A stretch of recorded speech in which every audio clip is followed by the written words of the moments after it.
Bueno, entonces, eh, la, la neuropatía consiste en una alteración en la función de los nervios relacionada con su daño directo. Ahora, lo primero que se daña es esto, ¿no es cierto? Y eso es bien característico. Pero después sabemos que se va dañando todo. La motricidad, en términos generales, es lo último que se pierde. La motricidad esquelética, en general, es lo último que se pierde. Pero la sensibilidad se ve bastante alterada en una primera instancia, o sea, se ve primero alterada y en una última instancia se ve bastante alterada. Pero en el transcurso de la evolución de esa neuropatía, que se llama neuropatía diabética o neuropatía que inicia como neuropatía periférica, en el transcurso del desarrollo de esa neuropatía, se empiezan a dañar también los nervios del sistema nervioso autónomo. La consecuencia de eso empieza a ser otras disfunciones no específicas. Entonces, por ejemplo, en el intestino hay pérdida de motricidad intestinal, al punto es la lesión del sistema nervioso autónomo, es a tal punto de esta lesión que el intestino puede tener la inervación tan modificada que los órganos que están en los órganos del tubo digestivo, todos tienen musculatura lisa y permiten su movilidad. Bueno, puede estar tan modificada la movilidad de las vísceras que pueden perderla y la víscera puede hacerse más ancha porque el tubo, que es el tubo digestivo, que es un tubo, el tubo digestivo, como tiene músculo que le mantiene la forma, cuando el músculo no tiene inervación, entonces, ¿qué le pasa? Se hace flácido el tubo y eso hace que la víscera como que aumente de tamaño, eso se le llama megavísceras. Es decir, tal es la alteración de la motricidad que puede llegar a producirse lo que se llama la megavíscera. Es decir, una víscera que tiene mayor tamaño porque la pared muscular no tiene fuerza para mantener la forma. Entonces, alteraciones de motilidad del intestino, pueden haber alteraciones de secreciones de todo el tubo digestivo, de toda la economía corporal, secreciones glandulares,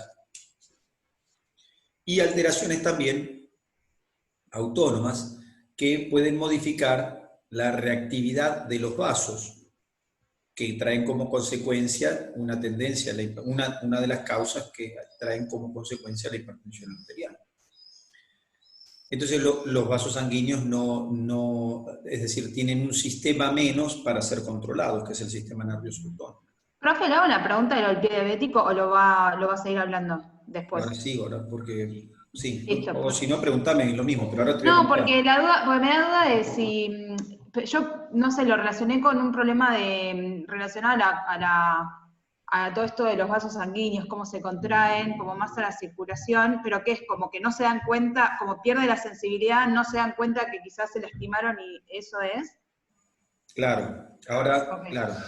Ahora te junto las dos cosas que te contaba. Espérame un segundo.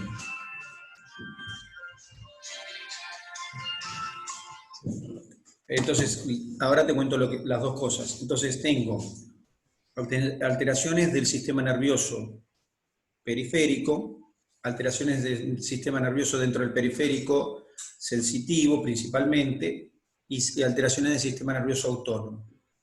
La conclusión de que el sistema nervioso autónomo se vea lesionado trae aparejado alteración de músculo visceral, alteración de secreciones y alteración de la vasculatura.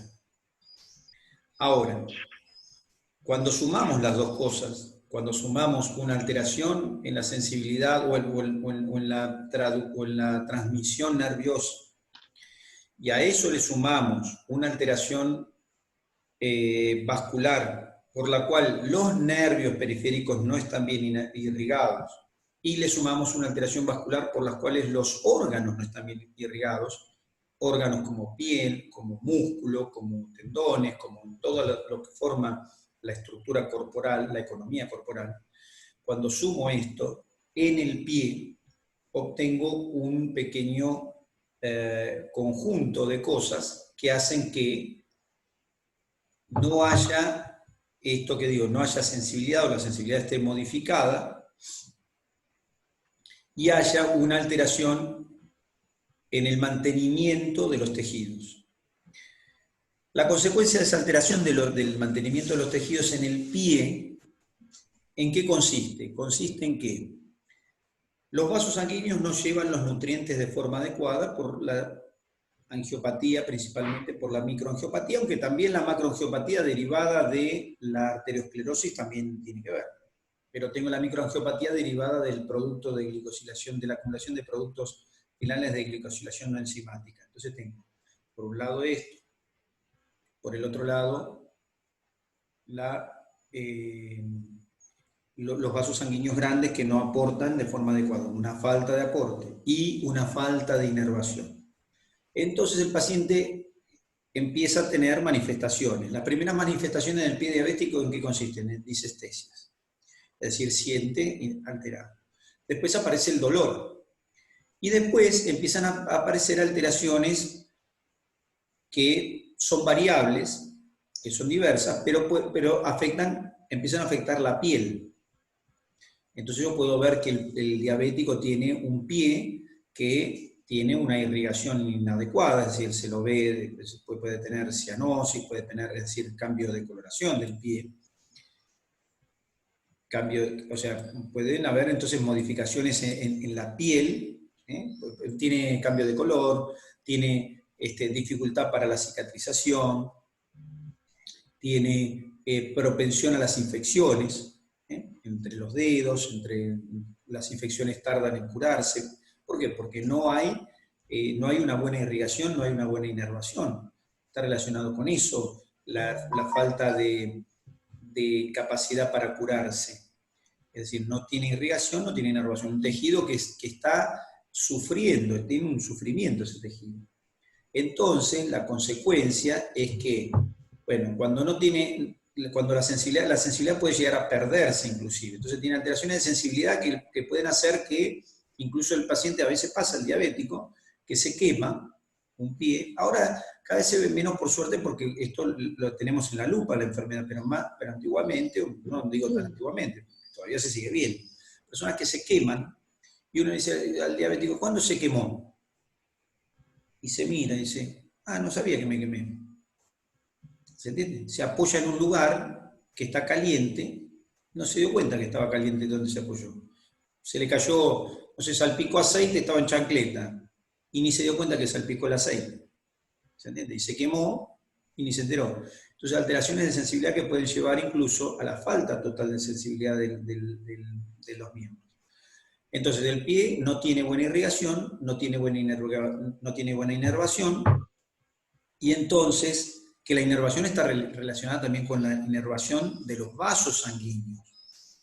Entonces la consecuencia es que la falta de nutrientes, digamos, la falta de nutrientes que le llevan los vasos y la falta de inervación que le llevan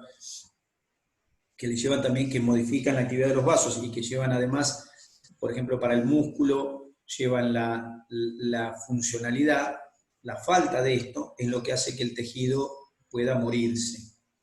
¿Se entiende? Se puede morir el tejido.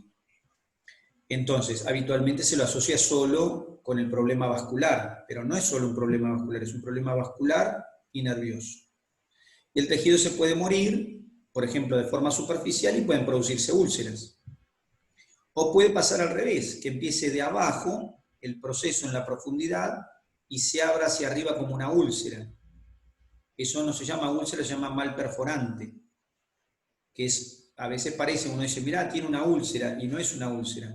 Es que se abrió una úlcera en una lesión que estaba abajo. ¿Se entiende? Se empieza a lesionar de adentro para afuera.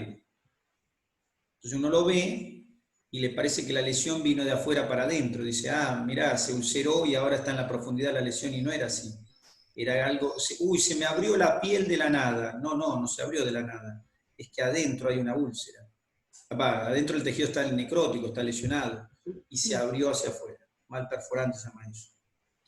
Bueno, entonces todas lesiones que están relacionadas con falta de irrigación e inervación. ¿Y qué pasó ahí? El cuerpo no se pudo defender de eso, porque no llegan la sangre en forma adecuada y porque los nervios no están inervando de forma adecuada. Ese es el pie diabético.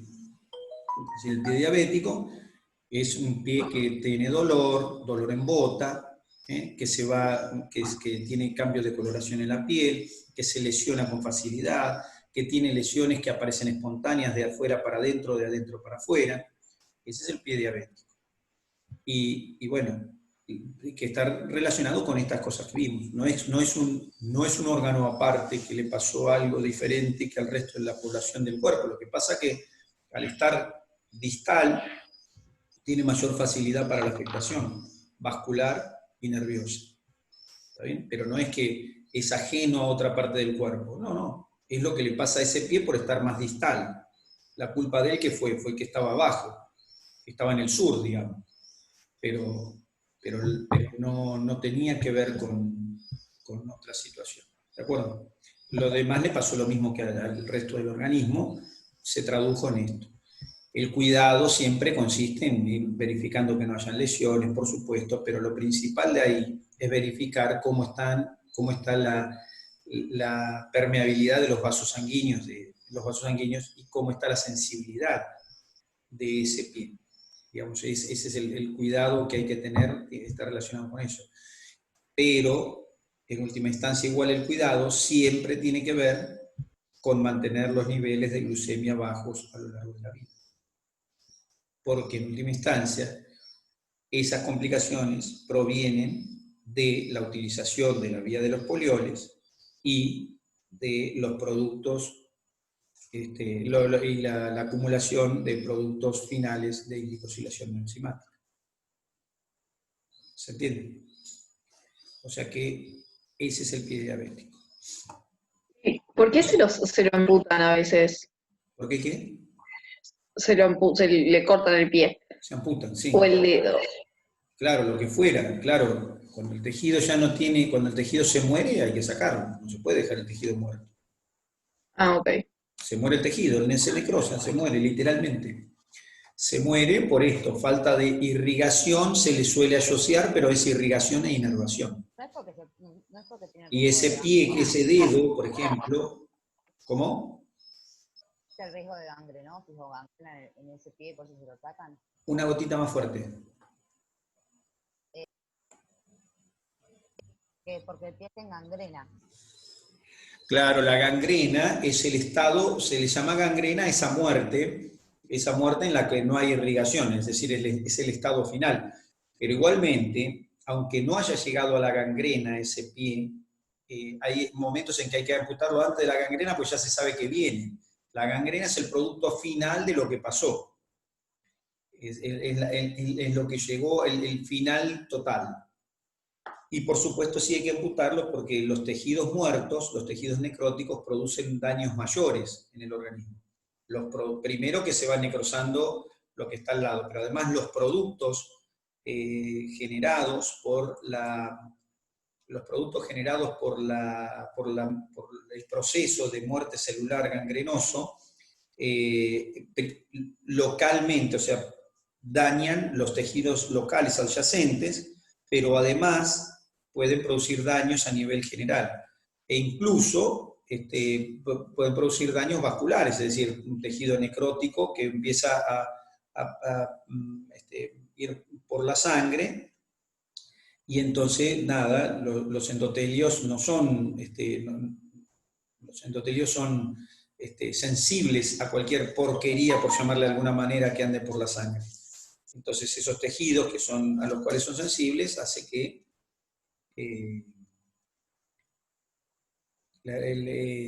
esos tejidos necróticos que circulan hacen que el endotelio reaccione. La reacción del endotelio se traduce en coagulación intravascular, se produce en ruptura y daño del endotelio. Bueno, nada, pero conclusión es que nada, el tejido necrótico hay que sacarlo, no hay que dejar el tejido necrótico en el cuerpo. Bueno, entonces eso era el pie diabético, no es más que eso, no es más que una manifestación de, no es más que una forma de manifestarse de eso que vimos en otros órganos también.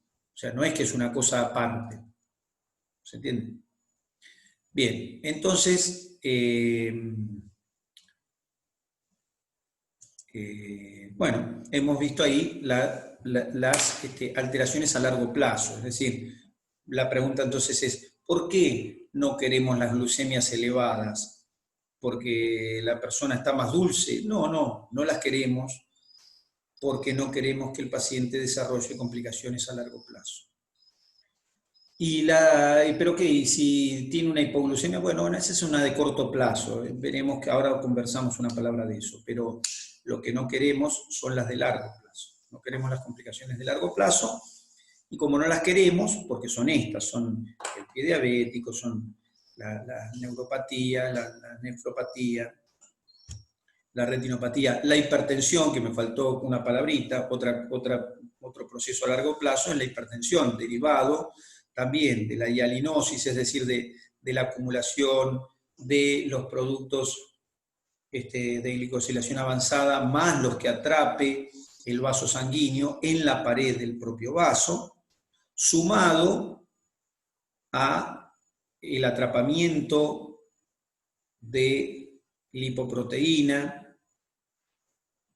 la fabricación de lipoproteína anormal, y con estas cosas la promoción de la formación de las placas de ateroma. Entonces, placa de ateroma más depósito de proteína amorfa, proteína hialina, conclusión, aumento de la rigidez de los vasos, falta de reactividad de los vasos, no son reactivos los vasos.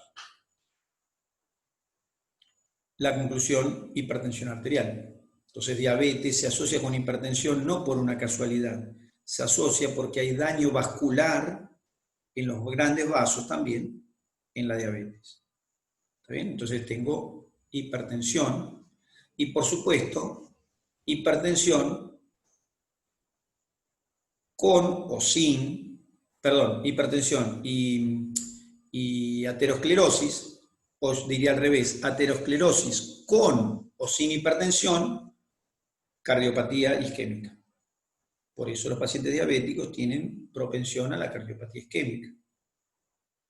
Pero además, dentro de la cardiopatía isquémica, la diabetes es un estado de hipercoagulabilidad. ¿Qué es un estado de hipercoagulabilidad? Es cualquier estado en el cual el organismo tiene mayor tendencia a coagular la sangre dentro de los vasos sanguíneos. Bueno, la diabetes, por el hecho de que tiene mayor producción de factores de coagulación, por el hecho de que los glóbulos rojos se deforman porque están formados por productos primero porque tienen productos de glicosilación enzimático que las pueden deformar, y segundo porque su propia hemoglobina no es normal. La hemoglobina A1C es una proteína anormal. Esa proteína y otras hemoglobinas, porque la hemoglobina A1C es un tipo de hemoglobina que se forma por glicosilación no enzimática, pero se forman otras. Nosotros medimos la A1C, pero hay A1A, hay A1B, dentro de la A1A hay subtipos, es decir, hay otros subtipos de hemoglobinas que también se forman.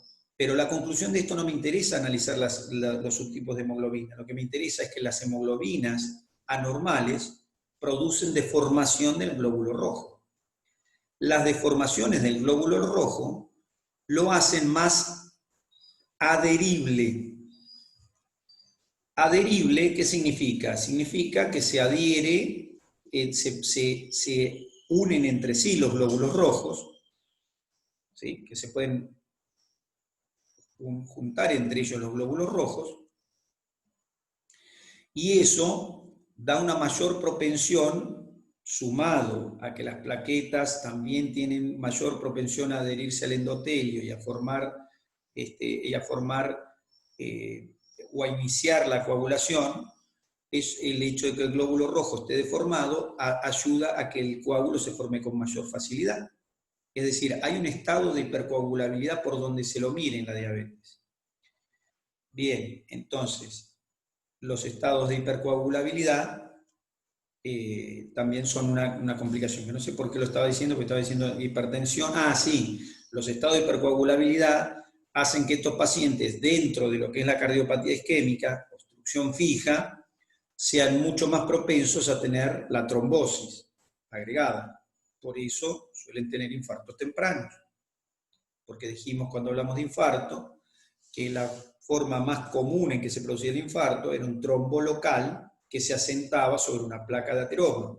Estos tienen placa de ateroma más fácil y tienen formación de coágulo más fácil. Entonces tienen infarto más fácil. ¿Está bien? O sea, no es que tienen infarto más fácil porque sí. Tienen infarto más fácil porque tienen la cardiopatía isquémica a flor de piel, como quien dice, y además tienen los estados de hipercoagulabilidad, o un estado de hipercoagulabilidad. Entonces, tiene mayor propensión a hacer coágulo, pero no solo tiene mayor propensión a hacer coágulo, sino que además tiene las placas donde asentarlos. Bien. Por eso el diabético tiene mayor propensión al infarto. Entonces, hipertensión, o sea que enfermedad cardiovascular va de la mano de diabetes. No es que es una cuestión porque sí. Tiene que ver con esto que les cuento. Entonces, todo esto que les cuento tiene que ver con estas cosas que por ahí ya escucharon alguna vez. Lo único que estamos haciendo es explicando un poco la relación que hay entre el estado de diabetes, que tenía que ver la glucemia alta con que un paciente tenga más infartos. ¿Era que la glucosa le tapaba el corazón y se moría porque tenía tapada una arteria por glucosa? No, sino que es producto de la aterosclerosis y del estado de hipercoagulabilidad que tiene el paciente. Y cada uno tiene que ver con esto estas cosas que estábamos contando. Bueno, entonces, complicaciones a largo plazo de diabetes, eso es lo que vimos, es lo que comentamos. ¿Cómo es que se puede complicar? Ahora, ¿hay complicaciones a corto plazo en la diabetes? Sí. Perdón, a corto plazo. Hay complicaciones, estas son complicaciones a largo plazo. Tenemos complicaciones agudas, se llaman. Agudas. Agudas no quiere decir no quiere decir que no las pueda hacer cuando tiene una diabetes a largo plazo. Quiere decir, agudas quiere decir que en un momento determinado hay modificaciones que pueden necesitar una corrección inmediata. ¿Está bien? Que hay que corregir ya. Bueno, ¿qué cosas hay que corregir ya? Hay que corregir las hipoglucemias y las hiperglucemias, que son estados en los cuales la glucemia se modifica bruscamente y puede, o en el transcurso de un tiempo corto, y puede ocasionar trastornos que incluso pueden llevar a la muerte, es decir, producen una disfunción, una alteración del funcionamiento global, una disfunción general aguda. Por eso son agudas, son del momento, de un momento determinado, que se pueden producir en cualquier momento de la evolución de la enfermedad. O sea que estas no tienen que ver con una larga evolución. Las otras sí. Entonces la nefropatía, neuropatía, retinopatía tienen que ver con la hipertensión, tienen que ver con el desarrollo de la enfermedad a largo plazo. Ahora, estas que vamos a contar no tienen que ver con el largo ni con el corto plazo. Tanto es así que los pacientes pueden debutar con con estos cuadros. Es decir, puede ser la forma de manifestación del comienzo de la diabetes. Que después vamos a contar cuáles son las manifestaciones de la diabetes, ¿no es cierto? Bueno, pero por ahora, entonces tengo las complicaciones agudas. No a corto plazo, sino agudas. ¿Está bien? Las otras son a largo plazo y estas son agudas. Pueden presentarse en cualquier momento. Bueno, la hipoglucemia.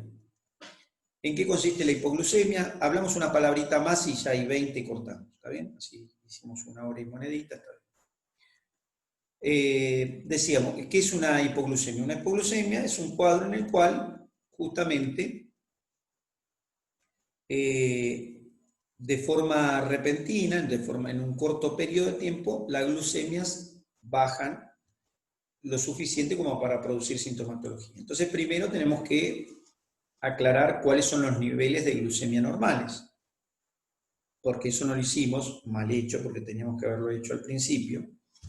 Pero bueno, cuando empezamos a hablar de diabetes, lo que pasa es que no sé por qué empecé sin hablar de la generalidad de la diabetes. Siempre uno habla de generalidad y después sí. Bueno, entonces la diabetes, la glucemia, primero glucemias normales. ¿Qué es una glucemia normal? Bueno, una glucemia es un rango en realidad. La glucemia es una concentración de glucosa en la sangre y se mide de distintas maneras. La más habitual es en miligramos por cada 100 mililitros o miligramos por cada decilitro. Y se considera, no hay una glucemia normal específica, sino que hay un rango.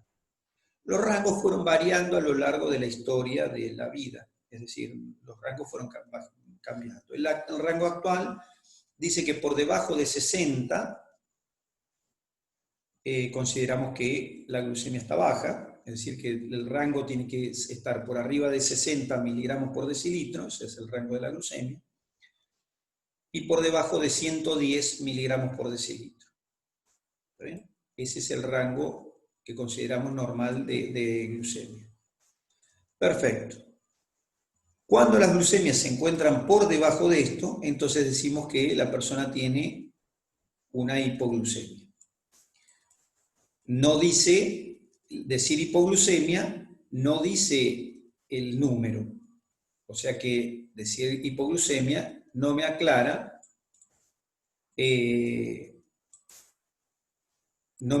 cuándo debajo de los 60 estoy. ¿Está bien? Pero ya por debajo de 60 considero eso, un cuadro de hipoglucemia. Perfecto. Sin embargo, a eso iba a decir, no dice cuán grave estoy. Sin embargo, solemos clasificar a las hipoglucemias en leves, cuando está entre 50 y 60, moderadas, cuando está entre 50 y 40, y severas, cuando está por debajo de 40. Las hipoglucemias pueden cursarse de forma asintomática, pueden ir desde un rango que va de asintomático al coma o a la muerte. O sea que el rango de sintomatología es muy, muy variado. ¿En qué consiste o cómo se produce la hipoglucemia? ¿Cómo es la situación? Bueno, las causas por las cuales aparecen las hipoglucemias son variadas. ¿Está bien? Las causas de hipoglucemia son variadas. Y pueden presentarse tanto en diabetes de tipo 1 como de tipo 2, pudiendo ser la forma de presentación inicial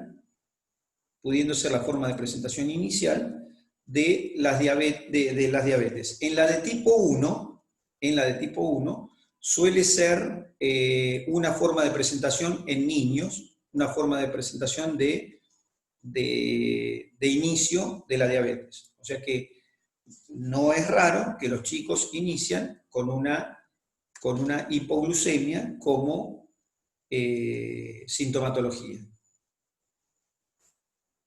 Bien. Ahora, ¿cómo